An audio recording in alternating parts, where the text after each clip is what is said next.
এই দীর্ঘ 7 বছর আমরা অপেক্ষা করছি যে এই দিনটার লাগি। এখন ভগবান আমরার দিকে মুখ তুলে চাইছেন।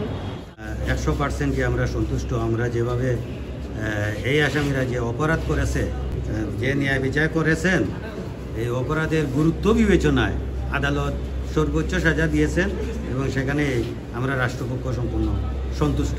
প্রসিকিউশন সান্দাতীতভাবে এই মামলা প্রমাণ করতে সম্পূর্ণভাবে ব্যর্থ হয়েছে। আমরা ন্যায় বিচার থেকে বঞ্চিত হয়েছি। আমরা অনতিবিলম্বে মহামান্য হাইকোর্ট কোর্টে আপিল দায়ের করব।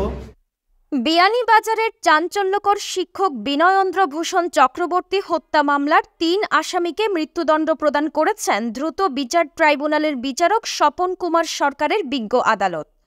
বৃহস্পতিবার বিকেলে আদালতের রায় প্রদানকালে 3 আসামির 2 জন কাঠগড়ায় উপস্থিত ছিলেন। এ সময় আদালত রায়ের পর্যালোচনায় এই হত্যাকাণ্ডটিকে আসামিদের ঠান্ডা মাথায় সুপরিকল্পনা এবং সুপরিকল্পিত হত্যাকাণ্ড হিসেবে উল্লেখ করেছেন।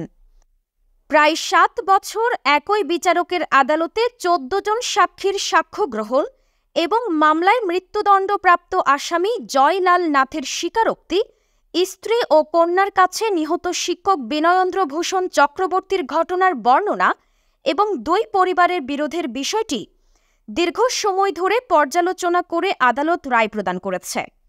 মৃত্যুদণ্ডপ্রাপ্ত অন্যান্য আসামিরা হলেন কানাডা প্রবাসী শিক্ষক বিনয়েন্দ্র ভূষণ চক্রবর্তী হত্যাকাণ্ডের মূল পরিকল্পনাকারী ওয়াসিম রাজা এবং তার সহযোগী দুলাল আহমেদ বাবর। আদালতের কাঠগড়ায় থাকায় 2 আসামি বাবর ও জয়লাল নাথ কান্নায় ভেঙে পড়ে। তাদের স্বজনদেরও কাঁদতে দেখা গেছে। বিয়ানীবাজার উপজেলার লাউতা ইউনিয়নের জলঢুপ এলাকায় 2018 সালের 30 নভেম্বর রাত 8টার দিকে আসামিরা শিক্ষক বিনয়েন্দ্র ভূষণ চক্রবর্তীকে ঘর থেকে ডেকে বের করে হত্যার উদ্দেশ্যে অগ্নিদগ্ধ করে। আহত অবস্থায় তাকে প্রথমে বিয়ানীবাজার উপজেলা স্বাস্থ্য কমপ্লেক্স এবং পরে সিলেট ও উন্নত চিকিৎসার জন্য ঢাকায় প্রেরণ করা হয়। ঘটনার 6 দিন পর ঢাকার হাসপাতালে চিকিৎসাধীন অবস্থায় 6 ডিসেম্বর তিনি মারা যান। এ ঘটনায় বিয়ানীবাজার থানায় দায়ের করা হত্যা মামলার চার্জশিটভুক্ত 3 আসামিকে বৃহস্পতিবার প্রদান করা রায়ে আদালত মৃত্যুদণ্ড প্রদান করে।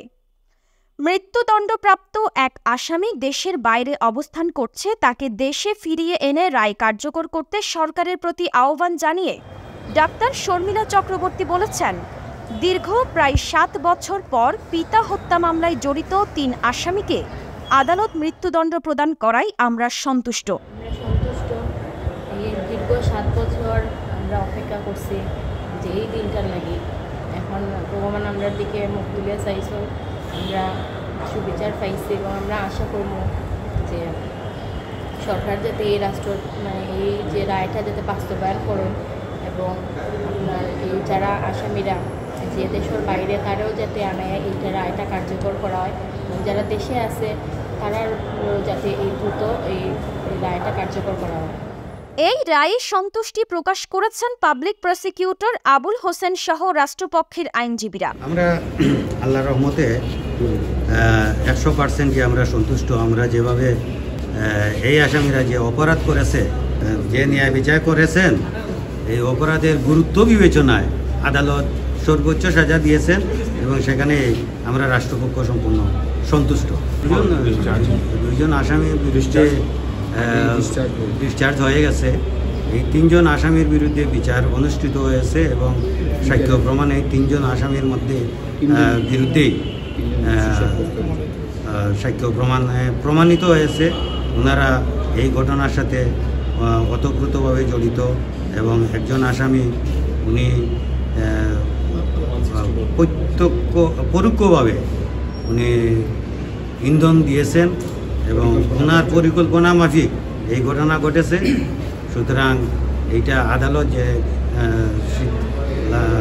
সিদ্ধান্ত দিয়েছেন সেটা যথোপযুক্ত এবং উপযুক্ত আমাদের কাছে এটা সন্তোষজনক বিবেচিত হয়েছে। এটা আমরা আইনি প্রক্রিয়ায় আমরা আগাবো।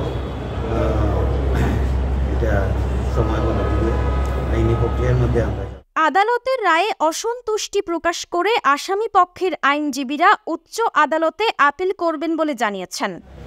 দেখুন, আজকে চাঞ্চল্যকর মানে মামলা বিনয়েন্দ্র ভূষণ চক্রবর্তী ভিকটিম নিহত হওয়ার প্রেক্ষিতে বিজ্ঞ দ্রুত বিচার ট্রাইব্যুনাল আসামি ওয়াসিম রাজাকে দণ্ডবিধি 109, 302 এবং আসামি দুলাল আহমদ বাবর ও জয়লাল নাথকে দণ্ডবিধি 302 এবং 34 ধারায় মৃত্যুদণ্ড এবং সেই সাথে 1 লক্ষ টাকার জরিমানা দণ্ডিত করে রায় প্রচার করেছেন। আমরা আসামির পক্ষ থেকে প্রত্যেকটা সাক্ষীকে জেরা করেছি এবং আমরা মনে করি প্রসিকিউশন এই মামলায় রাষ্ট্রপক্ষ মানে প্রসিকিউশন সন্দেহাতীতভাবে এই মামলা প্রমাণ করতে সম্পূর্ণভাবে ব্যর্থ হয়েছে। আমরা ন্যায় বিচার থেকে বঞ্চিত হয়েছি। আমরা অনতিবিলম্বে মহামান্য হাইকোর্ট কোর্টে আপিল দায়ের করব এবং আমরা বিশ্বাস করি যে মহামান্য হাইকোর্ট আমাদের প্রতি ন্যায় বিচার করবে। ডাক্তার শর্মিলা চক্রবর্তীকে কথিত স্ত্রী দাবি করে পরিবারের কাছে বিয়ের প্রস্তাব দেন ওয়াসিম রাজা। ধর্মীয় বিষয়টি বিবেচনা করে এই প্রস্তাব প্রত্যাখ্যান করায় শিক্ষক বিনয়েন্দ্র ভূষণ চক্রবর্তীকে সে দেশের বাইরে থেকে সহযোগীদের দিয়ে হত্যা করে।